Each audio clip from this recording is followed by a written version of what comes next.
O Almanaque Mundial nos diz que só houve 21 terremotos mais fortes entre os anos 1000 e 1800. Mas entre 1800 e 1900 houve 18 grandes terremotos. Nos 50 anos seguintes, entre 1900 e 1950, houve 33 grandes terremotos. E entre 1950 e 1991, houve 93 grandes terremotos, quase o triplo em relação aos 50 anos anteriores, levando a vida de 1.300.000 pessoas no mundo inteiro. Este aumento dramático de terremotos severos levou muitos cientistas a predizerem que estamos entrando num novo período de grandes distúrbios sísmicos. A Bíblia também prediz claramente que os últimos dias serão dias de grande atividade sísmica, com a terra oscilando como um bêbado e as torres e as cidades fluindo. 17 de janeiro de 1994, um terremoto medindo 6,6 na escala Richter causa um prejuízo de 30 bilhões de dólares em Los Angeles. Sismólogos predizem que o Big One, que está para acontecer na Califórnia, poderia ser 50 vezes mais forte. Imagine um profeta antigo tendo uma visão das estradas modernas com centenas de carros passando em alta velocidade com os faróis acesos à noite. Como ele descreveria? Lembre-se que ele nunca tinha visto nem imaginado nada parecido com o automóvel. Bem, há 2.600 anos o profeta Naum previu que nos últimos dias, antes de Jesus voltar, os carros andam furiosamente pelas ruas, cruzam velozes as praças em todas as direções, parecem tochas e correm como relâmpagos. Para ele, os automóveis correndo furiosamente pela noite devem ter parecido relâmpagos. E, sem dúvida, eles cruzam velozes em todas as direções.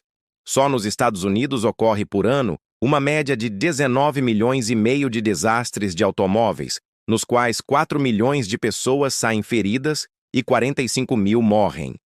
A profecia de Naum nos leva a uma outra previsão importante do profeta Daniel, dada em 534 a.C., sobre as condições do mundo nos últimos dias. Daniel, feche estas palavras e cele este livro até o fim do tempo. Muitos correrão de uma parte para a outra e o conhecimento se multiplicará. Deus estava dizendo ao seu profeta: Daniel, estou dando essa visão dos últimos dias a você, mas não é para você. Não é para a sua época. É para o tempo do fim, quando muitos correrão de uma parte para a outra. Será que se vê muita gente correndo de uma parte para a outra hoje em dia? É surpreendente se pensarmos que por milhares de anos, os meios de transporte principais foram os mesmos, até há pouco mais de 100 anos. Em 1789, George Washington levou 8 dias para viajar 350 quilômetros para sua posse na cidade de Nova York. O incrível é que Júlio César poderia ter viajado nessa mesma velocidade. Por mais de 1000 anos, não se fez nenhum progresso significativo nos meios de transporte. Em 1789, George Washington levou 8 dias para viajar 350 quilômetros para sua posse na cidade de Nova York. O incrível é que Júlio César poderia ter viajado nessa mesma velocidade. Por mais de 1000 anos, não se fez nenhum progresso significativo nos meios de transporte. Mas veja como o homem evoluiu em um breve período de tempo. Agora o homem não só se locomove em velocidades vertiginosas, mas um jato pode dar a volta ao mundo em 24 horas e uma nave espacial em 80 minutos. Hoje, as pessoas viajam mais do que jamais viajaram. O turismo internacional é um negócio multibilionário, envolvendo mais de 200 milhões de pessoas que viajam para outros países todos os anos. O dinheiro gasto em turismo no mundo todo chegou a mais de 3 trilhões de dólares só em 1992. Espera-se que o tráfego de turistas dobre nos próximos 10 anos. Muitos correrão de uma parte para a outra e o conhecimento se multiplicará. A ciência certamente se multiplicou incrivelmente nessa geração. Vários estudos têm mostrado que a totalidade do conhecimento humano é duplicada a cada 8 anos. 80% dos cientistas que já existiram estão vivos hoje. A cada minuto, eles acrescentam 2.000 páginas ao conhecimento científico do homem e levaria 5 anos para uma pessoa ler todo o material científico que produzem a cada 24 horas. São publicados aproximadamente 500 mil de livros por ano. Em 1970, quando a Apollo 13 perdeu-se no espaço, em 90 minutos, os computadores calcularam como trazê-la de volta. Se um cientista fosse fazer a mesma coisa no papel, ele tomaria mais de 1 milhão de anos para fazer os mesmos cálculos.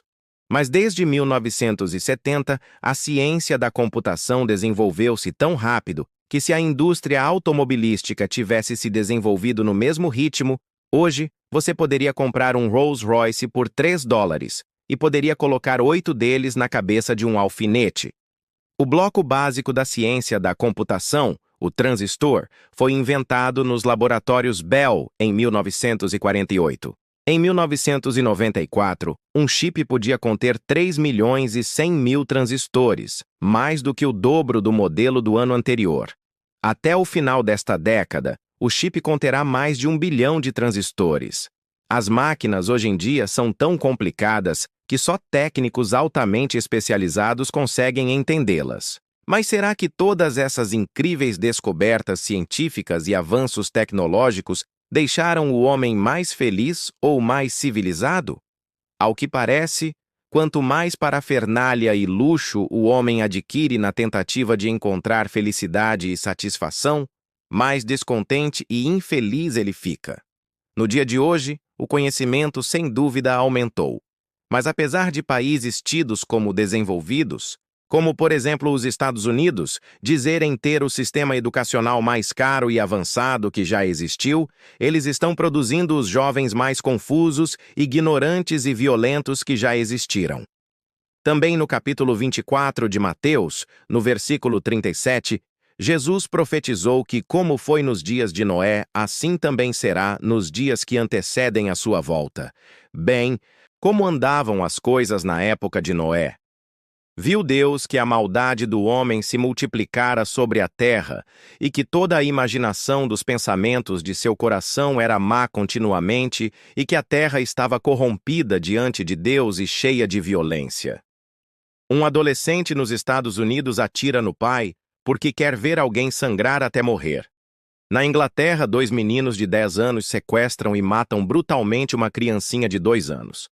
Coisas horrendas assim estão se tornando lugar comum no mundo atual. É difícil imaginar que até mesmo nos dias de Noé existia tanta violência como existe hoje. Vietnã.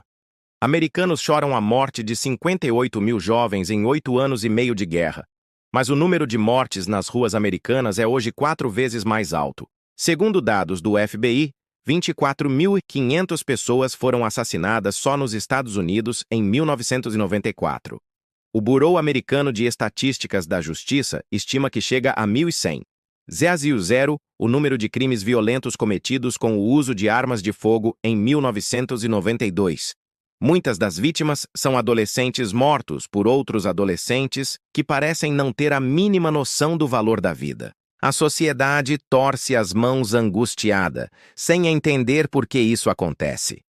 Cientistas do comportamento concluíram que um dos maiores culpados é isto: o fato de que quando uma criança americana normal chega aos 15 anos, ela já terá testemunhado a destruição violenta de mais de 35 mil seres humanos na televisão, bem como 200 mil outros atos brutais de violência. Nos Estados Unidos, a violência é glorificada. Os ídolos nacionais que vão de Sylvester Stallone a Arnold Schwarzenegger são normalmente homens que destacam-se na violência. Filmes como Rambo e O Exterminador do Futuro, que já renderam milhões de dólares no mundo inteiro, mostram o apetite voraz por violência no mundo atual. Os desenhos animados de hoje também contêm 1001 tipos de violência enojante. Ofuscando as Tartarugas Ninja e os Simpsons, o Beavis e Butthead da MTV se tornou o favorito das crianças.